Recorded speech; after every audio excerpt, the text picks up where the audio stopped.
ថ្ងៃមុនលក់ដាច់គ្រប់ទីស្ទីថ្ងៃនេះយ៉ាងម៉េចហើយលក់ឆ្មាសេដ្ឋកិច្ចអាស៊ីព្រោះគ្មានអ្នកទិញ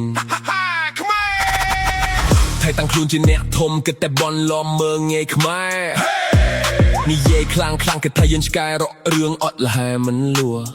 ព្រំដែនបិទតាមចិត្តមិនដែលគិតអ្នកចិត្តខាងតាំងខ្លួនខ្លាំងលើស្មានដើរក្អេងក្អាងសំលុតគេ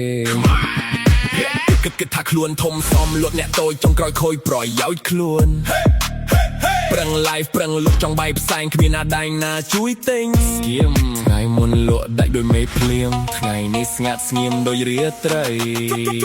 តូរ៉េថៃ100 បាតគ្មានអ្នកទិញ No one ក្នុងចិត្តតូម៉ានីងព្រោះគ្មានទីផ្សារ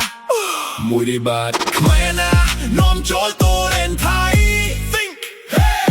គង់មានថ្ងៃខាតអស់ដុល្លារ Oh loss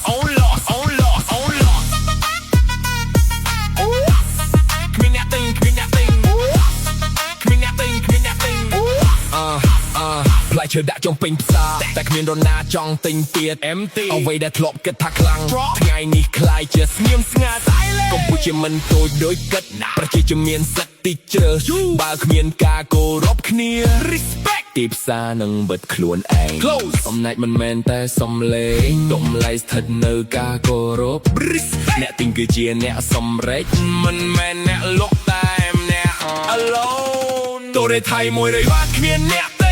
No one ក្នុងចិត្តតូម៉ានីងព្រោះគ្មានទីផ្សារ100 បាតខ្មែរណានាំចូលតូរ៉េថៃ Think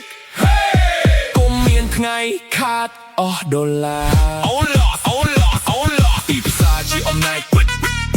ទីផ្សារជាអំណាច Real power ទីផ្សារជាអំណាចទីផ្សារជាអំណាច Real power ទីផ្សារជាអំណាចគុំចេះតែគិតមើលមីខ្មែរ Don't tie to me